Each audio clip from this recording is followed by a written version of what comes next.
Good evening, welcome. I guess I'll start by saying I'm not a public speaker by nature. Probably the last time I did any public speaking was right here in this schoolhouse about 100 years ago.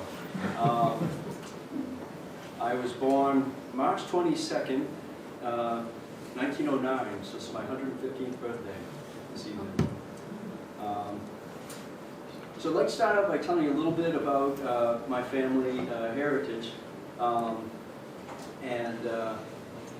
As you heard, I'm the sixth generation descendant of James and Rachel Richardson, who came up from Gloucester back in 1762. They would sail up on these tobacco sailboats, these pinky schooners they called them. And he came up along with Abraham Soames, who had reconnoitered the area the summer before.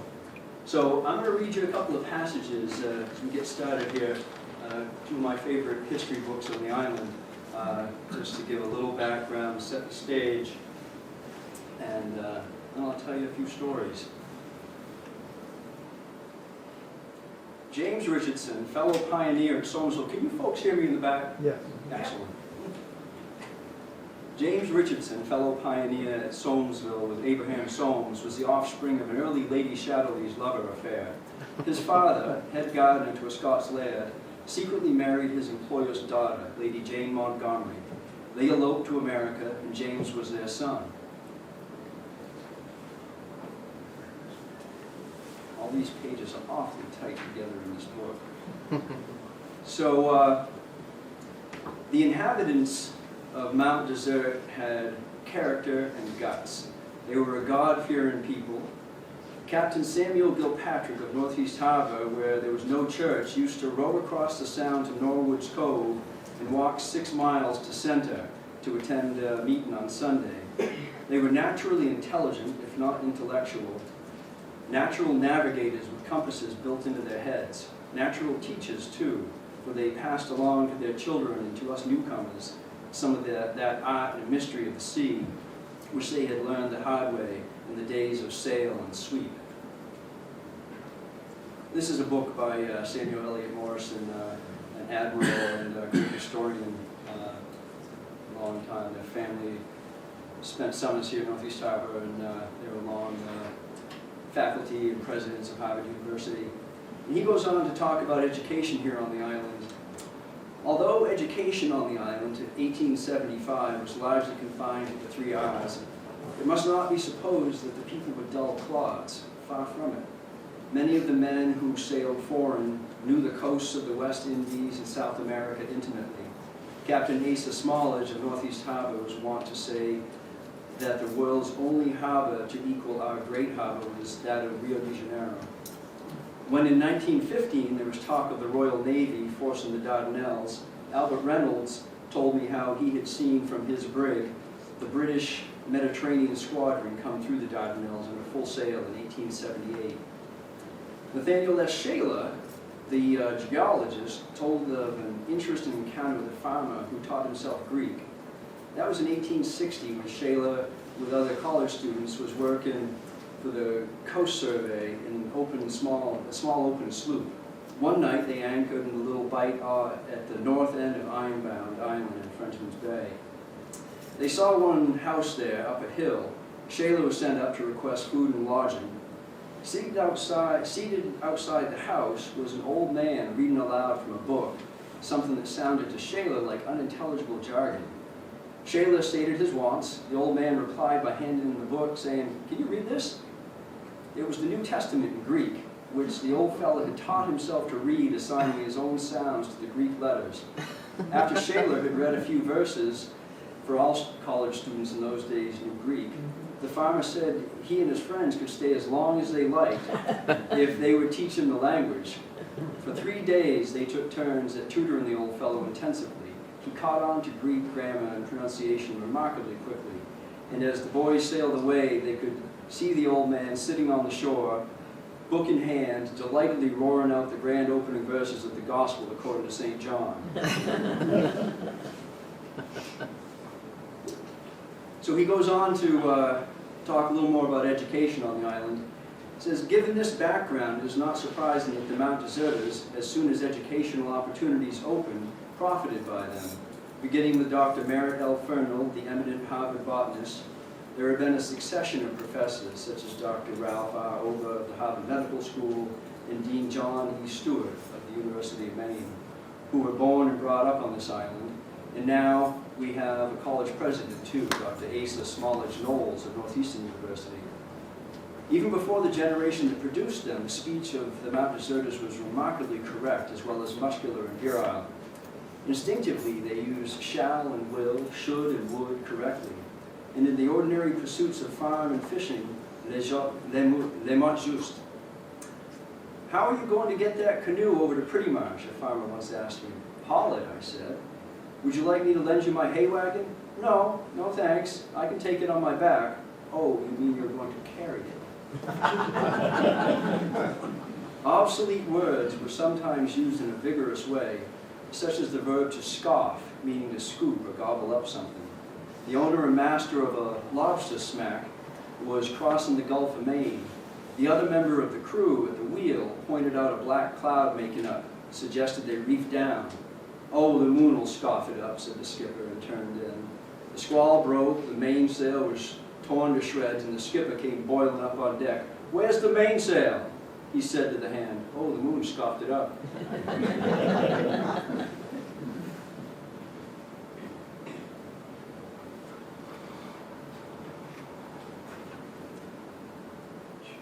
So, as you'll hear later, schooners figured significantly in our family settling the island, and also as a way of life for them for generations. I like this passage here. Some of these schooners were very fast. Simeon Milliken's cordwood packet, after discharging her cargo at South Boston one summer day in the 1870s, set sail for her home port, Seal Cove, just at sunrise. There was a brisk northwest wind, the schooner had no cargo, and Captain Milliken carried all the sail she had, mainsail, foresail, and jib.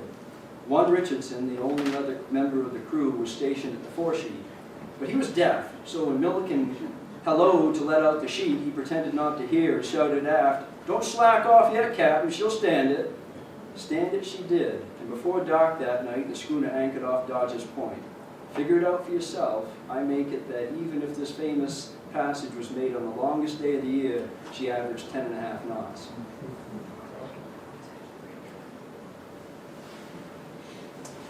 And what's interesting, I think, as you'll hear in the George Street book in a second here, is that our family settled here when it was a British colony under the rule of King George of England, and then we had a little revolution, and we founded this here country.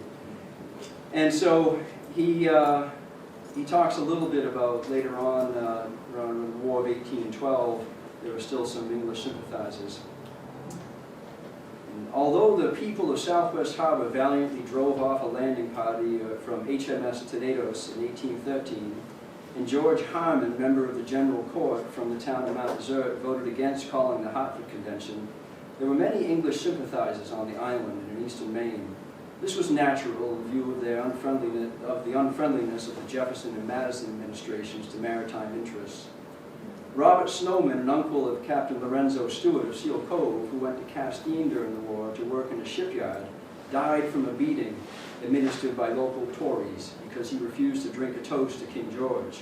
But Nat Dyer, given a similar invitation, offered this sentiment. Here's a health to King George, God damn him. May the crows pick his eyes and hang him, and drive him all round the ramparts of hell, God damn him. And Nat, being a stout fellow, was not molested. Dr. Kittredge of Solmesville, the pioneer physician on the island, whose services used to be summoned by signal fires on the hills, was also a Tory in 1812. He told Captain Stewart's father that this country would be no good until its laws were like those of England. Why, he said, when my daughters go to meeting, there's nothing to distinguish them from the common people. In later years, Dr. Kittredge built himself a tomb. His rival physician, Dr. Damon, managed to shut him up in it during the better part of the day. He caught a cold, which developed into a consumption, from which he died. Oh, jeez.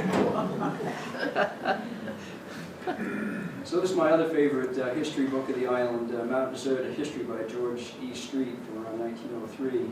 And he mentions our family again here.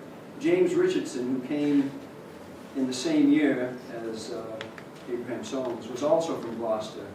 He was of sturdy Scotch-Irish descent. He built a mill at the head of the Sound and engaged in lumbering in winter and farming in summer. He was a man of some education and was the first clerk of the plantation and also town clerk for many years. The prolific and serviceable family stock continues to flourish in many branches. And then he goes on to talk about how this small group of that formed this first government here on the island, so to speak, how they made amendments to the first Constitution of Massachusetts. And he goes on to say, "It is needless to pursue further the details of the plantation records. The harmony, the ease, the efficiency with which all this social and political organization was accomplished by a small body of untutored fishermen and lumberers may well be a wonder to people unused to the exercise of democratic power. These people possessed of little more wealth than was represented in their axes and fishhooks, were able, without commotion or friction or resort to any authority outside themselves, to constitute a self-governing community and to provide for its successful administration. No hereditary chief, no conspicuous leader, no authoritative guide dictated the course of action. These people themselves, without suggestion or aid from any leader, whose name it is easier to rescue from oblivion than another's, organized their society and established their government. By their own wit and determination and conscience, by practical discussion, by the instinct of self-preservation, these plain folk gave evidence of their power not only to clear the wilderness and to wring out a livelihood from a hostile environment, but also to plant enduring institutions and upbuild a Christian commonwealth." So being 115, my short-term memory isn't what it used to be, so I might have to use a few prompts here as we go along. I just find it was fascinating. This all happened before there was any bridge. There was no EBS. There was no store around the corner. And just Yankee ingenuity and equal parts knowledge and courage allowed them to do what they did here. So James and Rachel settled, and their son, their third child, their son Daniel, was my great-great-great-grandfather. Their sixth child, they had 11 children, their sixth child, George, was the first non-native born on MDI. And then Daniel married Sarah Cousins, who was born in 1770 in Hulse Cove. They got married when she was 14. We still have his plow over in the barn. And they settled in Hadley Point. And then their children, Elisha, the ninth of 14, he married Abigail Mayo, and they set up their farmstead in Indian Point, where I grew up. He was my great-great-grandfather, and he was a sailor and a member of the militia of Maine. Got a few documents there to attest to that. And their son, my grandfather, Eben Mayo Richardson, he married Elmira Billings, and he was born in 1835. And talk about him in a minute, but his son was my father, Melville Billings Richardson, and he married Gertrude Pomeroy, and they were known to their friends as Melly and Gertie.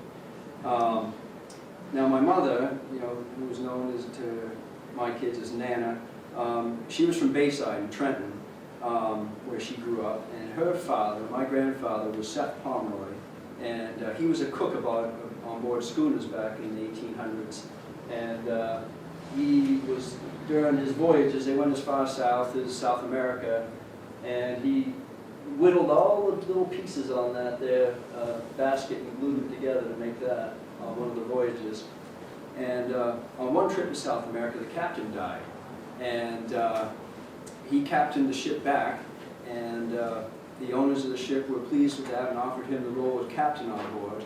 And he declined it and wanted to go back to being the cook, didn't want that responsibility, kind of like my brother Morty. And now my mother, she was growing up in the country on a farm. She was good with a handgun, And this was her pearl-handled .32 revolver. She could toss a can in the air and shoot it out of the air with this.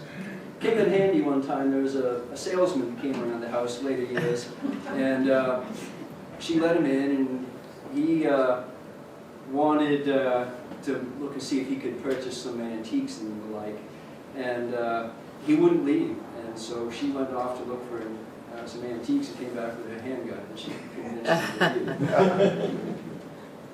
So, and this was my parents' generation. That was kind of the last generation where everything was under sail and steam and horsepower, and you know, they would take their express wagon to Ellsworth after the bridge was put in, you know, and one horse and pull the express wagon up to Ellsworth once a month to get supplies and groceries.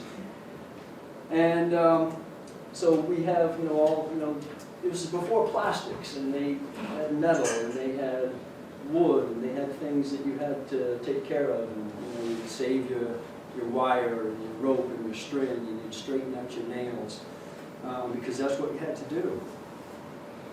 So, speaking of horse-drawn travel, you go down here off the island, you go across the bridge, and you look out there, you see Haynes Point, that little spit of land. And in those days, in the winter, the ocean would freeze up solid. And one time, the folks that lived there on Haynes Point, they went by horse-drawn sleigh over to visit some folks on the island. And when they were going back through, their sleigh broke through right at the end there and put them completely underwater, but the horse got out and made it back for the barn, and that's where their neighbors found them frozen to death the next day. Oh,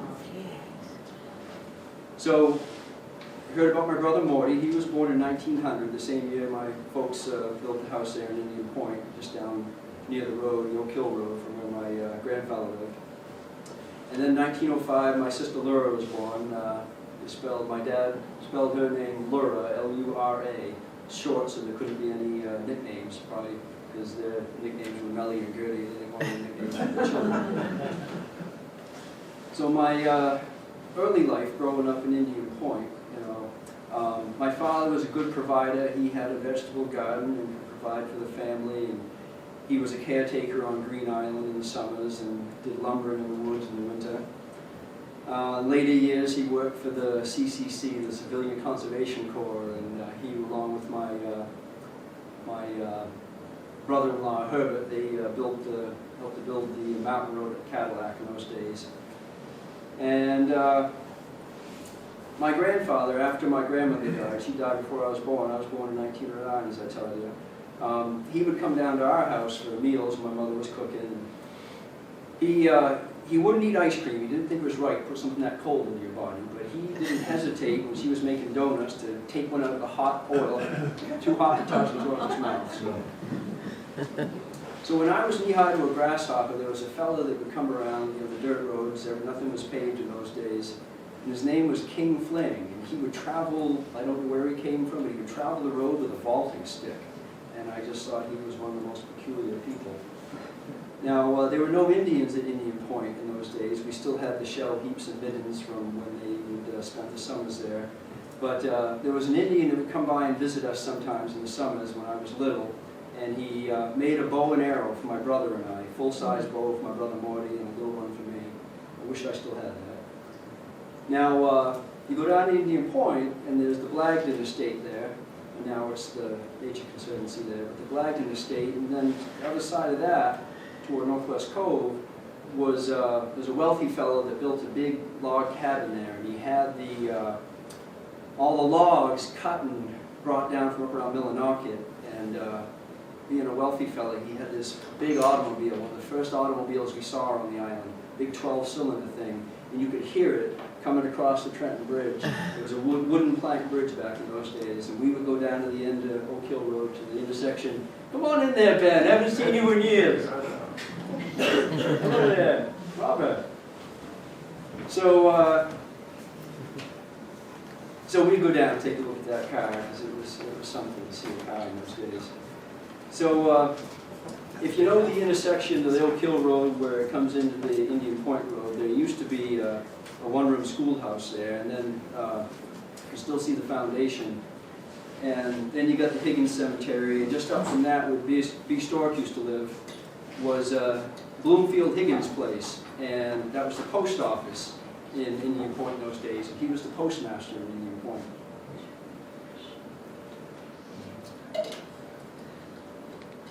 So the Higgins, they owned all the way up the road, and they owned the field and the home down across from our house where I grew up, where I lived in that house later on.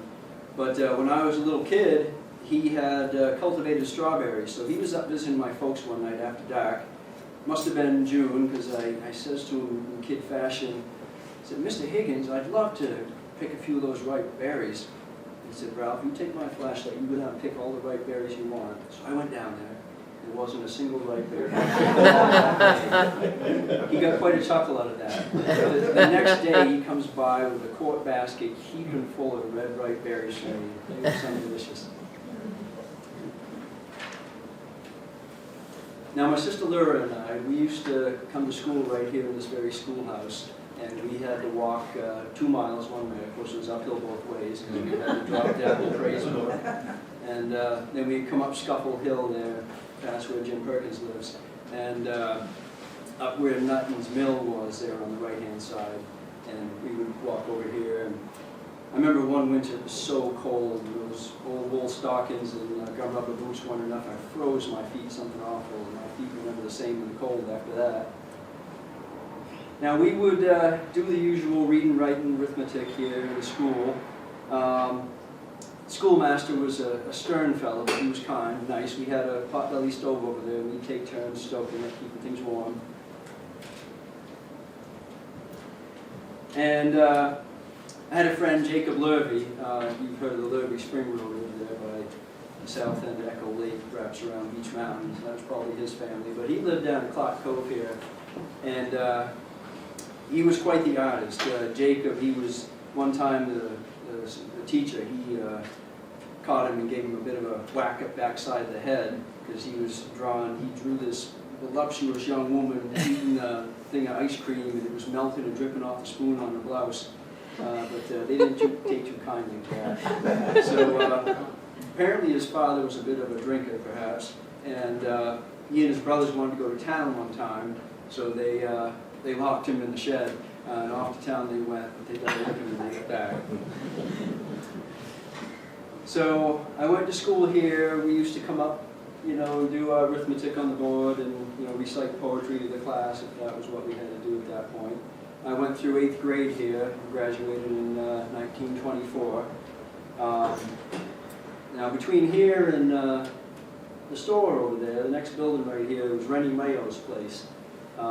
Later on in the years, back during the war, we used to listen to radio, and I was on the phone with him one time, and there was this famous radio broadcaster. His name was Gabriel Heater. He made his name during the time of the when the invasion of the bombing of Pearl Harbor. And his famous line when he was signed on to the radio was, "Good evening, everyone. There is good news tonight." And so I was on the phone with Rennie, and he says, "Gotta hang up, Ralph. Rennie Mayo's coming on." Gabriel Heater's coming on. And so he hung up. Later on, in the 70s and 80s, my son and daughter-in-law, Sonny and Barbara, owned the country store here. So after I graduated from school, then I had to go to high school, but that was 10 miles away in Bar Harbor, and we didn't have a car, we didn't have school buses in those days.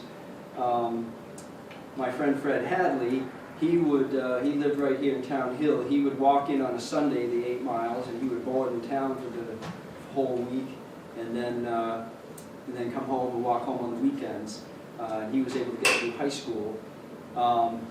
My next door neighbor, Brent Richardson's brother, George, he had a car at that point, worked in town. He was able to give me a ride into town to start 9th grade, but it didn't pan out through the winter, so I had to drop out of high school in 9th grade and started working. So my early working years, I worked for R.H. Moon down in Bar Harbor. They were a building contractor, lumber supply store. I worked juggling lumber for them and delivering stuff out to the contractors and job sites. The first delivery truck I had, it had solid rubber tires, and it wasn't that a rough riding thing. I used to tend the counter now and then, like that.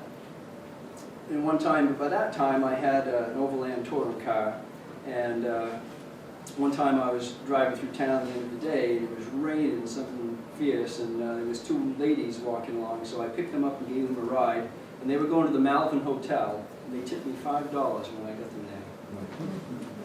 So I decided I needed to look on for different work, so I went down to see George Richards. He was working as a mechanic down there on West Street, and he told me of a couple, Dr. Cast and his wife, up on Clefstone Road, at summer party that needed a chauffeur. So I went up and knocked on the front door, and the butler came and let me know to come around to the servants' entrance.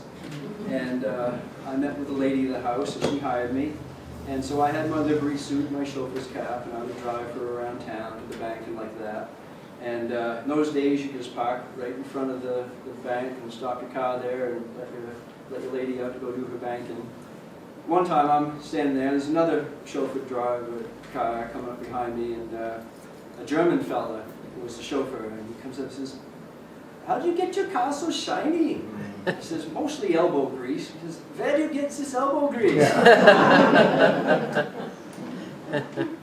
So some nights we would, usually we just chauffeur during the days, but sometimes they would have their dinner parties with their other, wealthy summer parties. And one night I took Dr. and Mrs. Cass to Sonergy, that was the Atwater Kent estate.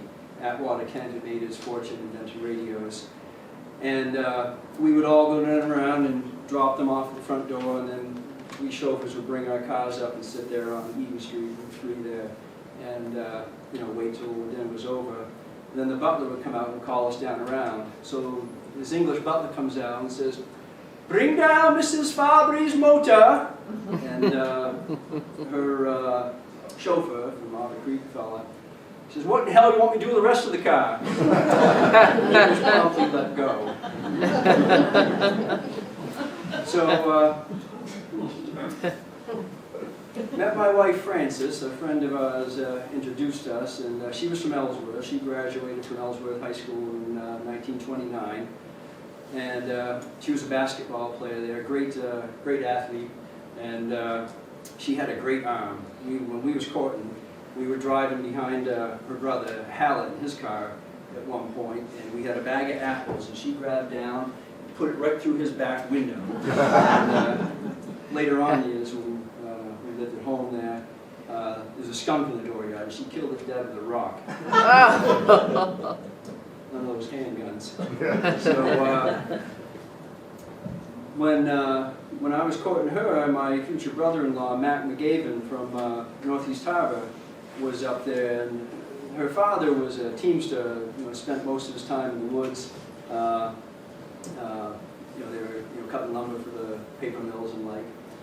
And he didn't know if Mac was worth anything, so he's out there in the shop with him. He says, "Hey boy," see if he knew anything, "hand me that whiffle tree over there." So Mac goes over and picks up the whiffle tree and hands it to him. Apparently he passed muster. He and Bertha got married. So my wife Frances, she was a wonderful woman, wonderful cook. She cooked for the Gilpins in the summer and the Blums for some of their banquets. And we never had a crossword between us in 48 years of marriage. Now, at the beginning of our married life, as I said, we rented the house that belonged to the Higgins family down across the road. We lived there with my son Ralph Jr., we called him Sonny when he was born in 31, and then my son Dale in 42. Remember one storm, we used to have some wicked blizzards back in those days, and it took me a long driveway up to the main road, and it took me 3 days to shovel up to the main road, and as soon as I finished shoveling, a new storm hit. Back in. Then around 44, right out at the end of the war, we moved up the top of the hill, moving with my folks to help take care of them in the older years. And about that point, I built myself my own tractor. We needed one for plowing and plowing snow and plowing the gardens and mowing and the like.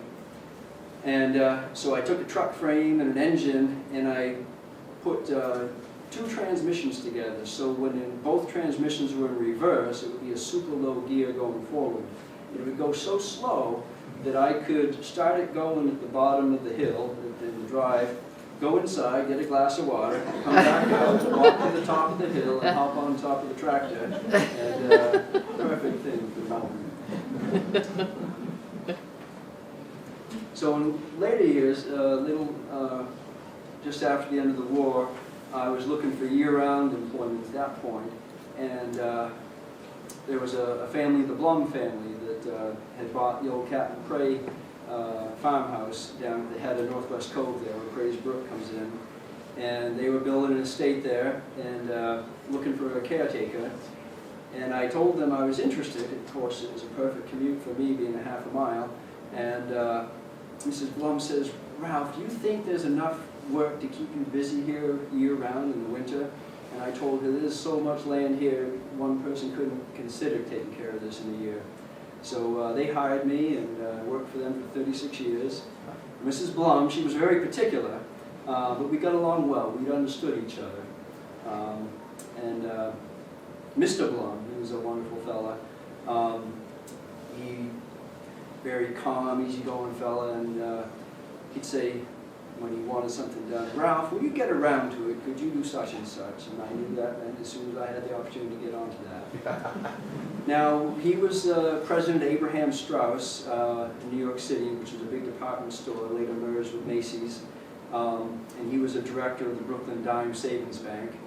One of the favorite stories of the family there, one day he was on the subway in New York City with a $5 million check in his pocket for John D. Rockefeller. And speaking of Mr. Rockefeller, he had the summer place down here in Seal Harbor, as you know.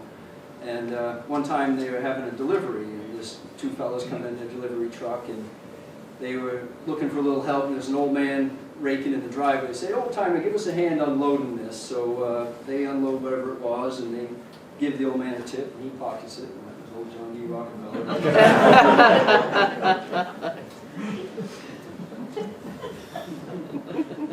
So working, I did everything caretaking there, but primarily it was gardening, growing tomatoes and tarragon for Mrs. Blum.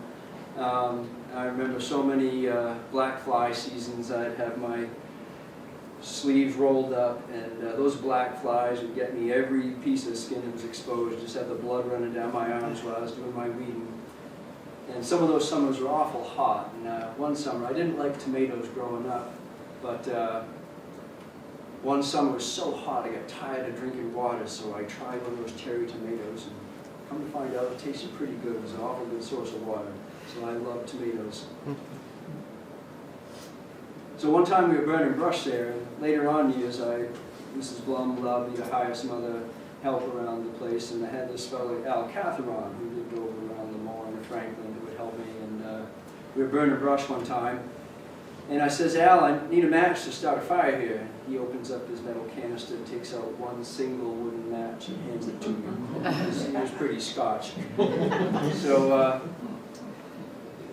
later on, in the 70s, had a good friend of mine hired Jim Perkins to work there with me, and he took over when I retired. And later on years, he would come by and pay me visits at lunchtime for tea and hot dogs. Awfully good friend. Now the Blums were great philanthropists here on the island too. They helped to start the College of the Atlantic, and the art gallery there is now named after Mrs. Blum, the E.H. Blum Gallery. Now, Frances and I, we used to go up to Ellsworth, do our grocery shopping, go to the IGA, like that. And she would love to go shopping, and I would just sit there in the parking lot in the car, just watch people come and go. Later on, years after Graham died, I go up to do my own shopping, and I drink Tetley tea, and I was in the tea aisle one time and couldn't find it, so I asked this other fellow, "Do you see a Tetley tea?" He says, "No, but the red rose tea is on sale right there." And I said, "No, I like my Tetley." And he looked at me and said, "You couldn't tell the difference." Yeah. Now, I used to go to Ellsworth to get my hair cut too, and I could tell them to cut it a little thicker on top. And some of these storytellers would come in with characters, and there's one fellow, he comes down, the water standpipe there by the Ellsworth High School, big water tower. He comes in and says, "I was just coming down from Ellsworth Falls. saw the biggest deer. It was down on its knees drinking out of the standpipe. And he would tell about the Quaker and his wife. You know, Quaker's talking to his wife one time at the dinner table and says, you know, people are awfully queer, except me and thee. Sometimes I wonder about thee. So later on, growing up, you know, in later years around Indian Point, I had a good friend and neighbor, Brent Richardson. He had the dairy farm just around the corner there, over the town line in Mount Desert. And we had the same name, Richardson, but we weren't related. We were 32nd cousins. But he was a good neighbor, gave me a milking cow years later. But he had a dairy farm there, and out behind his barn he had the milking parlor, and in there he had a pool table. And we were in there one time. He had this hired hand named, called him Lightning. And it was a rainy summer day, so there wasn't any work to do, and we were playing pool, and I says, Pearl, why do you call him Lightning? It doesn't seem that quick to me. He says, no, it's when he's striking wood, splitting wood, he never strikes twice in the same place. So one evening we were up just sitting down to dinner. It was summer, so it was still light out, and supper, I guess it was, and my mother sees a fella come up over the driveway. He says, Morty, go to the door, that's some fella you know, see what he wants. And Morty opens the door, and he comes in and says, Morty, get me your gun. Rolled over down in the corner, and Lightning's all stove up, got to put him out of his misery. So Morty didn't give him the gun. But apparently they were all liquored up and rolled the car over around the corner there at the town line, got all stove up. There's another fella, old Willie Norwood. He lived down where the Oak Hill Road meets the Whitney Farm Road there. It was the, oh, you know who I'm talking about. Well, needless to say, old Willie Norwood, because he was an old-timer in the neighborhood, the Alexanders, that's who lived there in later years. Betsy Alexander used to ride her bicycle in Soamesville. So Willie would tell you when to plant your corn. You plant your corn when the leaves on the oak tree are as big as a mouse's ear. And because he'd been around for a long time, he knew who had built Captain Pray's farmhouse down there. So I asked him one time, but I forgot to write it down, and I forgot. About 5 years later, I was talking to him and said, Willie, who was it that built Captain Pray's cottage? Did I just tell you? There was this other fella down in Soamesville, Ike Higgins. They called him Ikey Spike. He was about 5 feet tall, maybe. Not the sharpest. He couldn't read. He couldn't tell time. But he carried a pocket watch, and he couldn't read it. But people come up and say, Ikey Spike, what time is it? He'd open up that pocket watch, look at it, show it to them. Who the hell would have thought it was that time? And there was Ezra Galvinus Richardson, who lived down Oak Hill Road toward Soamesville. And so I told you my folks used to take their express wagon to Ellsworth to get groceries and supplies. Well, Ezra Galvinus Richardson would take his wheelbarrow to Ellsworth to get supplies. Good, 30, 40 mile round trip, depending.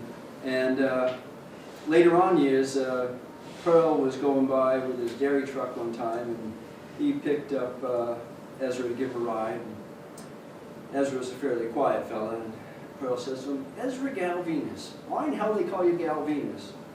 Because it's my name, I suppose. And another friend, Logan Blanchard, he was a bit of a cod. He lived up Beach Hill. But his brother-in-law, Harvey, he was a serious fella. And they used to work together. There was a time they were working at a place down in Pretty Marsh. One of those cottages over Mill Cove there, down near Bartlett's Narrows, looking out over Western Bay. And they were roofing the place, shingling it. And they get up on the peak of the roof there, and Logan, he stands up a stretch, and he sees a mess of black ducks out there. He says, gonna rib Harvey, he says, look at that mess of coots out there. Harvey jumps up, coots be goddamn those black ducks. So another time, they were, same estate, they were burning brush in the fall, some cold day. Came around dinner time, so they took out the dinner pails, the old metal ones that had the warm stuff on the bottom and the thermos on top. And Harvey, he goes to pour himself a cup of coffee, and didn't realize how hot it still was. Goes to drink it and spits it out. Nickel-plated Jesus.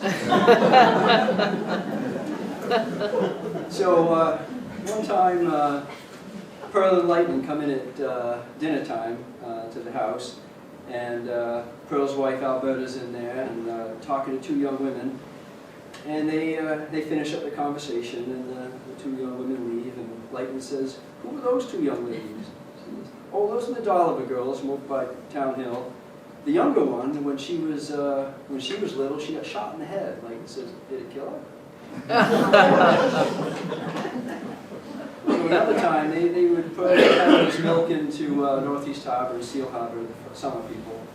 And one time they was taking milk into Seal Harbor, and one of the summer ladies, she invited them in for some ice cream that she'd made from their prior delivery of cream.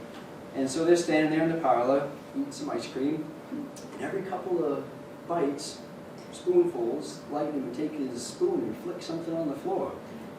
And after a while, the lady looks at him and says, "I take it you don't like grape nuts." "Grape nuts? I thought that was dirt." Well, that's about it, all the stories I have. I was born and kind of came of age along with automobiles and airplanes before radio and television. I watched men land on the moon, and space shuttles and satellite television. All these things come about. Just remember, life is short, so take it easy, be kind to each other. Good night.